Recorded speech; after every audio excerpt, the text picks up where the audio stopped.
she'd be heartbroken. William and I made a deal that we would never let our officers fight against each other. You think he broke that pact? Yes, people that he employed broke that pact. Prince Harry is losing something that cannot be counted, valued, or recovered. And most of the coverage around this story is missing the reason entirely. Sources suggest this isn't simply a dispute over money, titles, or royal access.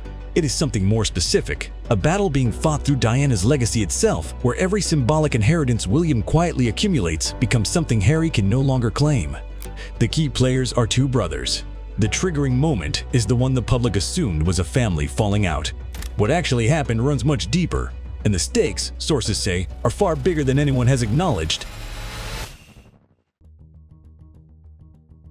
Diana left behind more than most people realize, and what she left behind is precisely what this story turns on. When Diana died in August 1997, her estate was valued at approximately $13 million. That included a jewelry collection assembled over 15 years of royal life, stock investments, her clothing, and the $17 million divorce settlement extracted from Charles just 12 months earlier. Sources familiar with the estate confirm both William and Harry were named as primary beneficiaries, with the inheritance held in trust until each son reached 30. But that number doesn't capture everything. Diana left something that cannot be appraised, divided, or inherited in any conventional legal sense. She left a name, and that name, sources suggest, carries more institutional and commercial weight in 2025 than it did the day she died. That creates a specific problem. A name without legal boundaries becomes contested territory. William inherited the formal architecture, the titles, the duchy, the institutional position. Harry inherited the emotional proximity, the humanitarian identity, the outsider framing. Two sons, one legacy, zero clarity about who actually controls it. And Althorp, the estate where Diana is buried, goes to neither of them. It belongs to the Spencer family. Both brothers will never own the ground where their mother rests. That detail matters more than it first appears. Neither son holds a fixed, uncontested claim, which raises the question nobody has properly answered. What did William actually inherit, and how much of it was built on Diana's name? That is where the real accounting begins. So here is what the inheritance actually looks like when you move past the symbolic weight and start counting real things. On September 8, 2022, the moment Charles became king, William automatically became Prince of Wales. No ceremony required, no debate. It transferred instantly, the way succession always does when the architecture has been prepared in advance. And with that transfer came something sources describe as the single most financially significant inheritance in the modern royal family's history. The Duchy of Cornwall, established in 1337, an estate generating $23.6 million in annual income for the 2023 to 2024 financial year alone. That money covers William's official duties, Kate's engagements, and their children's expenses. It is not a salary in any conventional sense. It is a structural financial engine, and William now controls it entirely. But the money is only half the story. Kate simultaneously became Princess of Wales, the same title, the same 4 words. Diana made the most recognizable royal designation on the planet. Sources suggest the palace understood exactly what that transfer meant symbolically, because Diana had spent a decade turning that title into something the institution itself could not fully contain. Now it belongs to Kate, quietly, permanently, without a single public announcement treating it as the loaded inheritance it genuinely is. And William's estimated net worth sits at around $100 million, built on Diana's original estate, the duchy income, and accumulated royal assets. Harry's is estimated at $60 million, built largely on the same starting inheritance but sustained through commercial deals after he left. Same mother, same starting point, completely different trajectories. Now here is what nobody has focused on properly. William took control of the duchy and then, almost immediately, broke a 30-year tradition his own father maintained without exception. He stopped disclosing what he pays in tax. Why would the heir to a throne built on Diana's transparency legacy deliberately close that window? Now here is the part the palace would prefer stayed abstract. Charles maintained tax disclosure on duchy income for 30 years. Every year, consistently, publicly. Sources suggest that was not accidental. It was a deliberate transparency signal, the kind of quiet institutional discipline that keeps public trust intact over decades. William assumed the duchy in September 2022, and by the 2023 to 2024 annual report cycle, that tradition was gone. No announcement, no explanation, just a blank where a number used to be. Sources describe that as genuinely significant, not illegal. Not even unusual by strict constitutional standards. But in the specific context of a man whose mother defined herself through radical transparency with the public, the optics are striking. What makes it harder to dismiss? The Duchy report still published William's income, $23.6 million for that year. So it is not a full blackout, it is a selective closure. The income is visible, the tax paid on it is not. Sources suggest that distinction is deliberate, made at the advisory level rather than spontaneously. William is now operating a financial structure Diana never had access to, anchored symbolically in her name and legacy, while quietly removing the accountability window she would almost certainly have kept open. That is the machinery behind the inheritance. The institution got more powerful, the transparency got smaller. But while William was consolidating all of that, Harry was building something entirely different in Diana's name. Something personal, something outside the palace entirely. Something he thought nobody could ever take from him. So while William was quietly absorbing the institutional architecture, the titles, the duchy, the $23.6 million income stream, Harry was doing something entirely different, something that had nothing to do with royal succession, legal entitlement, or inherited infrastructure. He was building. In 2006, Harry co-founded Centabale alongside Prince Saiso of Lesotho. The name itself is the detail people consistently overlook. Centabale is a Sesotho word meaning forget-me-not. Sources close to Harry's thinking at the time described that naming choice as entirely deliberate, a direct, conscious tribute to Diana, whose humanitarian work in southern Africa had made a profound impression on him. Not a ceremonial tribute, a foundational one. The entire purpose of the charity was encoded in her memory from the first day, and that mattered because Centabale was genuinely the one thing Harry built himself. No palace infrastructure, no duchy funding, no institutional machinery handed down through succession. He sourced the partnerships, raised the profile, flew to Lesotho, and put his name behind it in a way that was completely separate from anything William was inheriting or accumulating. It was his version of Diana's humanitarian spirit, not borrowed, not inherited by title, but actually constructed from the ground up. Now, you could argue Harry had Diana's name and its fundraising power behind him. That's fair, but the structure, the relationships, the day-to-day commitment, that was his. Sources suggest people inside the charity genuinely believed it was the most authentic expression of Diana's legacy either brother had produced, which is exactly why what happened next is so devastating. Because the one thing Harry thought was untouchable, the thing he built in her name, outside the system, beyond William's reach, sources say it became the site of something he never anticipated, a battle not with his brother, but from inside the charity itself. Now, what sources describe as the boardroom coup began not with a dramatic confrontation, but with a quiet administrative shift that most people completely missed. In early 2024, Dr. Sophie Chandaka was elevated to chair of Centabale's board. Sources suggest the appointment was framed internally as a governance upgrade, a professionalization of the charity's leadership structure. Routine even. But that framing, sources say, is only half the story. Because, within months of Chandaka assuming the chair, the board's relationship with Harry and co-founder Mark Dyer had fundamentally changed, and not gradually, abruptly. Sources suggest a referral was filed with the Charity Commission before any public legal action was taken, before any lawsuit, before any statement. A regulatory referral, quietly lodged, is not nothing. In charity governance terms, it is the kind of move you make when you've already decided the relationship is irreparable and you want institutional cover for what comes next. So what did Harry and Dyer actually do when they realized what was happening? They had limited options. Contest the board from outside, which requires resources and public war. Accept reduced roles, which sources suggest was never genuinely offered. Or resign. In early 2025, they resigned. Harry described it publicly as shock. The phrase "heavy hearts" appeared in the statement. Deliberate language, sources suggest, chosen to signal that this departure was not voluntary in any meaningful sense. But here's the complication nobody has fully resolved. The resignation did not end the dispute, it may have accelerated it. Because stepping down from a charity you founded does not erase your prior conduct as far as that charity's board is concerned. Sources say the board had already compiled a detailed account of what they considered reputational damage traceable to Harry and Dyer's actions. The resignation closed one door, it opened another.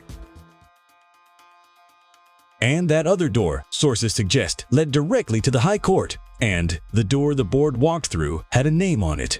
The High Court of England and Wales. In March 2026, sources confirm, a formal legal filing was lodged naming Prince Harry and Mark Dyer as defendants. The claimant was Centibale itself, the charity Harry co-founded in 2006 as a living tribute to Diana's humanitarian work, the single project he had built from nothing inside her shadow. Let that land for a moment, the charity inspired by Diana, suing the man who created it in her name. The filing centers on events beginning around 25 March 2025, a date that appears repeatedly in the board's documentation as the starting point of what they allege was a coordinated adverse media campaign. The allegation is not vague. The charity claims reputational harm, operational disruption, and what sources describe as a cyberbullying onslaught directed at staff and trustees, all traceable, in the board's account, to communications and actions by Harry and Dyer following their resignation. The natural question is whether this is credible. Can a founding patron genuinely be held responsible for a media campaign against the institution he built? Sources suggest the board believes yes, and crucially, they believe they can document it. The filing does not rely on inference. Sources close to the proceedings indicate the board has compiled a precise, dated evidence timeline mapping specific public statements, social media activity, and third-party coordination to measurable drops in donor engagement and staff welfare incidents. Nothing individually explosive, everything collectively damning. This is the pattern that makes it serious. Not one smoking moment, a chain. Harry's options are genuinely limited. Contesting the timeline means producing his own communications as counter-evidence, communications that would then enter the record. Settling means acknowledging, at minimum, that the conduct described caused harm. Sources suggest his legal team is navigating both possibilities simultaneously, which is rarely comfortable. And here is the detail that changes the texture of everything. The charity carries Diana's name in its very DNA. Centibale means forget-me-not. Every allegation, every claim of damage in that high court filing sits underneath that word. He built something to remember her, and now it is being used against him. But the legal battle is only one front, because while the court papers were being drafted, Harry was doing something that would ignite an entirely separate controversy, one involving Diana's grave, a camera, and his children. But the legal battle is only one front, because while the court papers were being drafted, Harry was doing something that would ignite an entirely separate controversy, one involving Diana's grave, a camera, and his children. In the weeks surrounding the 30th anniversary of Diana's death, Harry and Meghan made a publicized visit to Althorpe. Not a private family moment quietly absorbed into grief, a documented one. Sources say images of Archie and Lilibet at the grounds circulated, children visiting a grandmother's gravesite for the first time, framed as intimate, shared with the world anyway. And that framing is exactly what detonated the reaction. Now, here is what sources suggest the controversy is actually about.